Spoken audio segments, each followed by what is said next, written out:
Hello, Dr. Walker. In this revised role play, I am playing the role of a person-centered supervisor working with someone who wants to get into a family systems approach. I hope you enjoy it. Hey, Jason, how's your morning? It's been good. How are you? I'm doing great. Are you ready to get started with supervision this morning? I think so. Good deal. Let's get started. Okay, well, I think sessions went well today, or this week. I wanted to talk about my session with John to start, though. Is that okay? Sure. Let's start with whatever's most important to you. Well, I've been having a hard time getting our sessions to move beyond just touching lightly on lots of different topics and into a deeper and more meaningful dialogue. I just feel stuck. Every time I think we're getting close to diving into something potentially meaningful, he pivots away. We seem to bounce around a lot from issue to issue in a haphazard way, and we never really land on anything related to his original counseling goals. I don't know what to do. That's a hard feeling to sit with as a counselor, isn't it? Well, let's take a look at some of the tape from your session. Do you have a good example queued up for today? I do. Okay, let's look at it.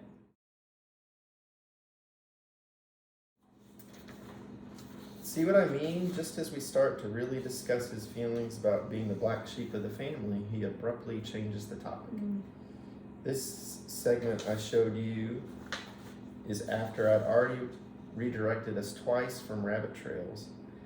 After this occurrence, though, I just sort of gave up bringing it back. It's just so frustrating and I feel lost. I can see that even your postures changed while we were watching the clip. What was it like for you to review that tape? Nerve-wracking. I feel like I'm failing and I hate that. I'm worried I'm never going to be any good at this. That is rough. That is rough. It sounds like those anxious feelings about what to do next bring up anxious thoughts about your future as a counselor. And I just want you to know that it's really normal for counselors to have those doubts and fears. But let's remember, though, that getting stuck, feeling lost, even that freezing like a deer in the headlights, that's all part of the learning process as we refine our skills as counselors. It's also precisely the reason counselors have supervisors when they're just starting out, and why it's important to continue consulting with colleagues all through our careers. I need to remember that. I get too in my head in the moment, wrapped up in fears about not knowing what to do next. Well, let's talk about that in your headness then. At the moment that we stop the tape, what's happening for you in session? That's easy. I was getting increasingly anxious. I've spent enough time with this client to anticipate his quick conversational shift, so I know when it's coming. Then, when it happens, my mind just went blank. I had already tried redirecting us a couple of times earlier, but it hadn't worked. I felt like I needed to do something different, but I just couldn't think of anything. So in session, you are able to assess the moment, and you can see that your intervention isn't creating the impact you want, but then even though you want to try something different, your mind gets blocked. So what's your sense of what that block is? I think I just get fixated on thinking I don't know what to do. It becomes the only thing in my mind, and then I really can't think of what to do. Okay. So if you could step around or outside that looping thought of I don't know what to do, I don't know what to do, what does your gut say to do instead? I think that if I just relax, then I'd be able to think through a family systems lens about what was happening in session, why the client keeps jumping topics, and then, of course, what kinds of interventions are possible.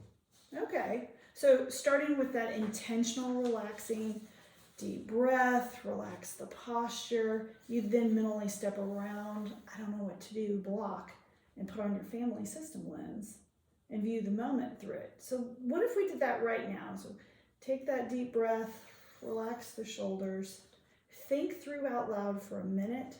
What does your family systems lens say about the interruptions and what interventions come to mind?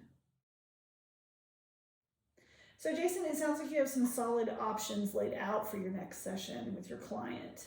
So let's go back then to what's happening for you personally in this session, because that's important for us as counselors too. We haven't talked that much about countertransference yet in our supervisory sessions as we're still navigating our new relationship here. But based on the things you have shared previously about your family of origin, I'm wondering if your own history is creating some of the blockage for you in session. So I'd like you to do two things for me in preparation for our next session together. I'd like you to complete a family genogram. Did you ever complete one of those when you were in school? Okay, so you can either pull that one out. If you don't have it, sketch out a new one, and then do some background research and reading on countertransference for me. I'd like you to come ready to talk about what you learned through the exercise and how it specifically applies to what's happening for you as you're working with this client. Does that sound like a good plan? Yes. All right, good deal. As I've spent time thinking about this break the fourth wall portion of this assignment, I've spent a lot of time thinking about my own experiences as a supervisee. I was very fortunate to meet an incredibly skilled practitioner and supervisor named Kevin Jones, who owns and operates restoration counseling services out of Louisville, Texas. Kevin really had a significant impact on the counselor I would become. As a student, I, of course, as many students do, shifted from supervisor to supervisor as a student clinician every single semester. And one of the most challenging tasks for me was learning to speak from the perspective of those individual clinicians. I had the experience of having great CBT supervisors, great family systems supervisors. I had an acceptance and commitment therapy supervisor. But the challenge in changing supervisors so often was having to learn to speak from a new perspective and with a new voice. By the time I graduated, I had this cacophony of supervisory voices in my head, and I really struggled to find my own. Kevin, as someone with a family systems base but an eclectic technique approach, he really focused with me on helping me step into that professional role out of being the student clinician, trying to appease individual mentors and supervisors, and into a professional individual role, learning to shape my voice as a counselor. He was phenomenal. And he really, over those 2 years, helped me make that transition. He was also someone who was incredibly patient with the challenges I was facing at that time. I was a very young mom with a special needs kid with some very complicated medical issues. And so I had to work my career around balancing doctor's appointments and specialist appointments with her. Kevin taught me the importance of continuing to put family first and your own mental health first so that you could be fully present for your clients when you were in session with them. As I've had all of these thoughts about my own experiences and what it was like for Kevin, I've realized that a large part of my motivation comes from that experience. I want to pay that forward. That's really important to me as I think about having my own supervisees.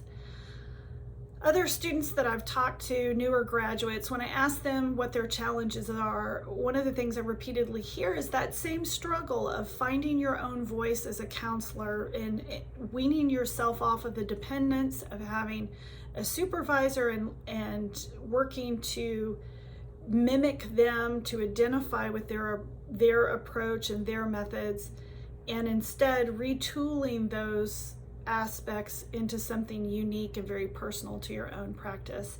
And that's what I really hope to be able to provide for my supervisees.